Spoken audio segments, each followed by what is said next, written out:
Hello, my dears. I hope you're having a wonderful day today.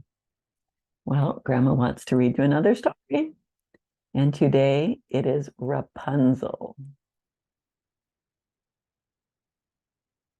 We never really know where a story will begin or end. This one starts with a head of lettuce. Long ago, a man and his wife lived in a tiny house without a yard, a garden, or even a pot in which to plant tomatoes. Work was scarce. Their stomachs were often empty. Many days they only had a few crusts of old bread to eat, and that was it. In the garden of the house next to them were rows and rows of vegetables. Oh, what I wouldn't give for a handful of those greens, the wife sighed. She and her husband were expecting their first child. She knew that if she could have just a little of that lettuce, her hunger would be gone, and a healthy baby would soon be cooing under their roof. She begged her husband to climb over the garden wall and bring some back. Uh-oh.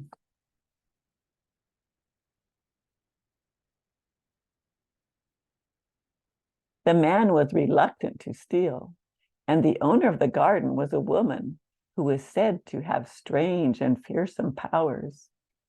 Yet his wife looked pale and weak, and he was worried about her health and that of the baby. So one night he climbed over the wall.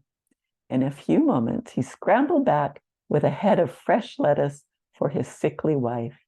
She ate every leaf of it. The next day, the man's wife wanted another taste of their neighbor's lettuce. She begged her husband to go again, which he did. The next night, she demanded it again. When the man landed on the other side of the wall, their neighbor was waiting. Aha, she said, I found the thief who's been stealing my lettuce. I only wanted some for my wife, the man explained. She is very hungry and is about to have a baby. Well, I'll let you have some of the lettuce, the neighbor said, but you've got to promise me something in return. Anything, the man said, anything. It's wise to be careful of promises like this, because they may be more than you can keep. That wasn't a very good idea for him to promise anything when he didn't know what he was promising. Your wife can have as much lettuce as she would like, said the old woman. But if I give you the lettuce, you must give me your baby in return. The man was shocked. I couldn't do that, he cried. Would you rather go to jail for stealing? The old woman asked. How would your wife care for your little baby without you? So the man agreed. The neighbor would have the couple's firstborn child. The old woman was a mighty witch, and the man was afraid that it would be very dangerous to anger her and argue with her. Even though it broke his heart, the man could see no other way. When the woman gave birth to a beautiful little girl, the first person to appear on their door was the witch from next door. Remember your promise, she asked. The man and his wife wept, but their tears did not soften the heart of the cruel witch. She took the baby with her deep into the woods, where no one would ever find her. Oh, that was so cruel. In the middle of the darkest part of the forest, there is a place without paths or clearings that is lost to everyone. There the witch had a secret tower without a door and only one window high up at its top. That is where she took the baby. I'll call you Rapunzel, she said. That's the old name for the lettuce your mother loved so much. I'll be your mother now, and you'll be the daughter I never had. I'll keep you safe here in the forest. So Rapunzel grew up in the tower without any company except for the witch. The witch provided for all of Rapunzel's needs, and the tower was always full of delicious food and pretty clothes. The old woman also brought sacks of wool to the tower and taught Rapunzel how to spin yarn and to weave tapestries that were very lovely. Rapunzel's hair had never been cut, and its fine golden strands grew so long she could have worn them into her designs. While Rapunzel worked and passed her days in the tower, she sang to herself. She had such a sweet voice that all the birds of the forest came to listen.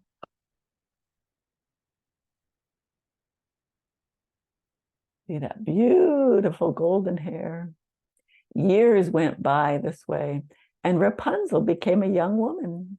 Her beautiful voice was matched by her beautiful nature. She was kind and gentle, calm and patient. Every day she combed and braided her long golden hair as she sang to herself. The witch was often gone all day, but in the evenings she would arrive at the bottom of the tower and call up, "Rapunzel, my dear, so fair, send down the ladder of your hair." Rapunzel would then send the coils of her braid tumbling out the window and down to the ground. The witch would climb up Rapunzel's braid, bringing with her a basket of food for their supper and for the next day. Her hair was so long it reached all the way to the ground. It might have gone on like this forever, but one day a prince found himself wandering through the forest. He was hungry and thirsty, tired and lost. It was late afternoon, and in the stillness of the woods, the prince could hear someone singing. He followed the beautiful sound of the voice to a small clearing in the deep forest. In the middle of the clearing, he saw a tower. The prince stayed among the shadows of the trees until he could see if it was safe to approach the tower and its singer. One never knows about these things, he thought, especially in the woods. It was a good thing he waited, because a woman carrying a basket came from the other side of the clearing. She set the basket down and called out, "Rapunzel, my dear, so fair, send down the ladder of your hair." And like magic, a cascade of beautiful golden hair spilled out of the window at the top of the tower. The woman climbed up and pulled the hair back through the window. The prince was astonished. He waited through the night to find out more. At dawn, the woman climbed back down the golden braid and disappeared into the forest.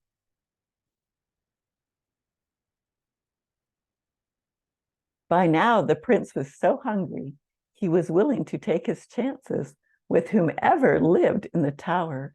And so he called out, "Rapunzel, my dear, so fair, send down the ladder of your hair." The hair spilled down the wall, and the prince climbed up and through the window at the top of the tower. When the two young people saw each other, they fell instantly and completely in love. Rapunzel sang to the prince, shared the food from her basket, and listened to stories of his kingdom and the wide world beyond. They were both enthralled, and the hours passed quickly. They were enjoying each other's company. Rapunzel had never met anyone else. The prince descended from the tower before the witch appeared, and he waited below in the forest until she had left in the morning. Then he climbed back up the braid to Rapunzel. The daily journey up and down Rapunzel's silken hair went on for weeks, and through it all, Rapunzel and the prince never tired of each other's company. The prince wanted to take Rapunzel away with him to be his princess and live at the palace. My mother will never let me leave, Rapunzel replied sadly. But then she had an idea. Each time you visit me, bring a piece of rope. I will hide it and will make a ladder, and we shall escape together.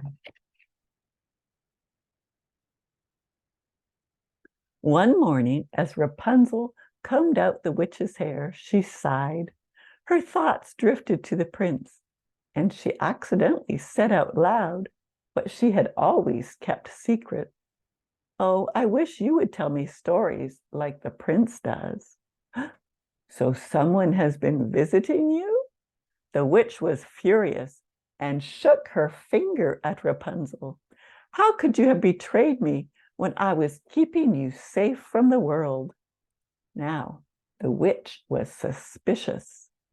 Could Rapunzel be hiding the prince somewhere, she thought? Enraged, she searched every inch of the tower and discovered the rope ladder. And she knew Rapunzel was planning to escape. The witch picked up a pair of scissors, and with their sharp blades, she cut off the young woman's hair. Then, with a few magic words, she whisked Rapunzel from the tower and brought her in an instant to a little hut in the middle of a forlorn and empty place far away. There the witch left Rapunzel with the words, "See if your prince will ever find you now." Not very nice at all.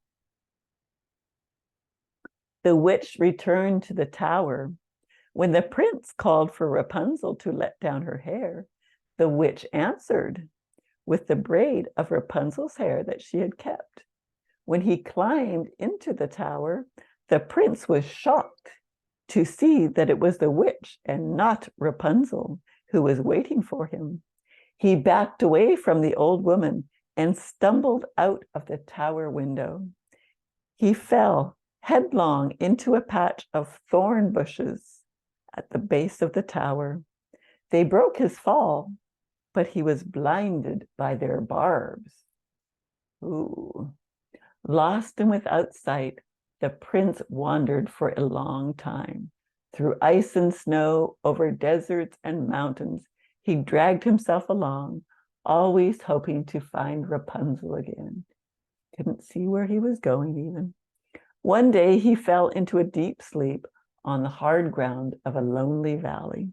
He woke to the sound of singing, and the beautiful voice he heard reminded him of Rapunzel. Could it be she, he wondered, or am I still dreaming? He found the words and the hope to call out, "Rapunzel, my dear, so fair, send down the ladder of your hair." The singing stopped. Someone was weeping with joy over him, her tears falling on his blinded eyes. And like the wind whisks away clouds, the blindness suddenly vanished. The prince could see again, and he saw that the healing tears came from Rapunzel. "I thought you must be dead," Rapunzel said. "I thought I was, until this morning when I heard your song," the prince replied. The pair shared a warm embrace and reveled in their good fortune of being reunited. Soon they left that desolate valley to return to the prince's land. He had been gone a long time.